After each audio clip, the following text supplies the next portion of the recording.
یہ جو میں نے آپ کو آیتیں بتائیں سورہ تحریم کی، جس میں لوط علیہ السلام کی اور ادھر فرعون کی بیوی کی مثالیں دی ہیں قرآن کریم نے، ایسا ہی واقعہ جو ہے حضرت موسیٰ علیہ السلام کے ساتھ. پرورش کہاں ہوئی موسیٰ علیہ السلام کی؟ فرعون کے گھر میں. اور کس طرح ہوئی کہ عام اعلان تھا کہ جو بچہ پیدا ہوگا اس کو قتل کیا جائے گا، بنی اسرائیل کے ہر بچے کو.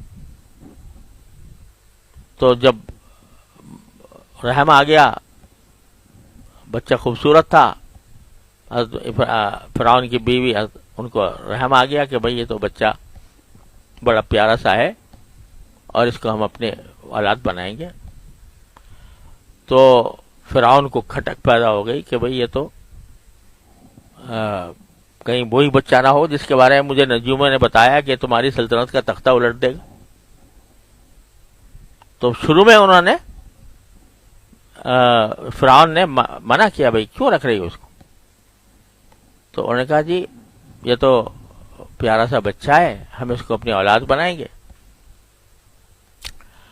تو آخر میں جب ذرا کچھ کسی وقت ایسا ہوا کہ حضرت موسیٰ علیہ السلام بچے ہی تھے اور کسی وقت اس کی داڑھی کو پکڑ کے کھینچ لیا فرعون کی. تو اس نے کہا بھئی یہ تو بڑا خطرناک معلوم ہوتا ہے بچہ، تو اس واسطے یہ کہیں آج داڑھی کھینچی ہے کل کو پتہ نہیں سلطنت ہی کھینچ لے گا. تو اس واسطے اس بیوی نے کہا حضرت آسیہ نے کہ نہیں نہیں بچہ ہے، اس کو کیا پتا کس کا کون کیا ہے. تو کاچ میں ایک امتحان کرتا ہوں، امتحان یہ کرتا ہوں کہ ایک طرف ہیرے رکھ دیے اور ایک طرف آگ کے انگارے رکھ دیے. اب وہ دونوں چیزیں چمکنے والی تھیں. تو کہا کہ بچے کو کہا کہ کوئی چیز اٹھا لو. تو اس نے اللہ تعالیٰ نے ایسا کیا کہ انہوں نے انگارہ اٹھا لیا اور انگارہ اٹھا کر منہ پہ رکھ لیا. تو اس کو یقین آیا کہ نہیں یہ بچہ ہی ہے، کوئی اس کے اندر ابھی عقل نہیں. اور اسی انگارے کی وجہ سے حضرت موسیٰ علیہ السلام کی زبان میں لکنت ہو گئی تھی بعد میں. تو یہ موسیٰ علیہ السلام تو وہاں پیدا ہو رہے ہیں.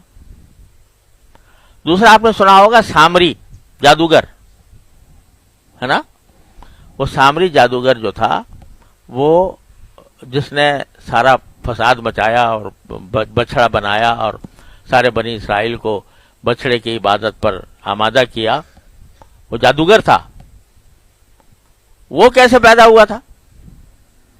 وہ اس طرح ہوا تھا کہ یہ کہیں اس کی خدا نے کس طرح وہ ماں باپ سے الگ ہو گیا، بچہ تھا چھوٹا سا، اللہ ہی جانے وہ کس طرح پیدا ہوا تھا، کیوں خامخواہ ہم اپنے گمان دوڑائیں.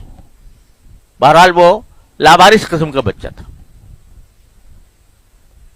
تو اللہ تعالیٰ نے حکم دیا حضرت جبریل علیہ السلام کو کہ اس کو اٹھا کے لے جاؤ، اس کی پرورش کرو. تو حضرت جبریل علیہ السلام اسے اٹھا کے لے گئے اور ایک غار میں لے جا کے رکھ دیا اور غار میں اس کی پرورش کی. اس کو کھانا پہنچاتے، دودھ پہنچاتے، سب کچھ اس کی دیکھ بھال کرتے. اسی طرح بڑا ہو گیا وہ. تو وہ جو وہی آگے چل کر کیا بنا، سامری جادوگر بنا اور اس نے بچڑا بنایا اور بنی اسرائیل سے کہا یہ تمہارا معبود ہے. تو کسی نے شعر میں کہا ہے کہ فموسى الذي رباه كافر، فموسى الذي رباه فرعون، فموسى الذي رباه فرعون مسلم، وموسى الذي رباه جبریل کافر. جس کو فرعون نے پالا وہ تو پیغمبر بن گیا،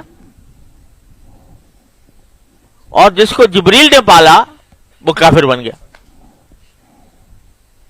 تو یہ اس کی مشیت کے کرشمے ہیں، اس کی حکمت کے کون جانے کس کو کس طرح پال رہے ہیں.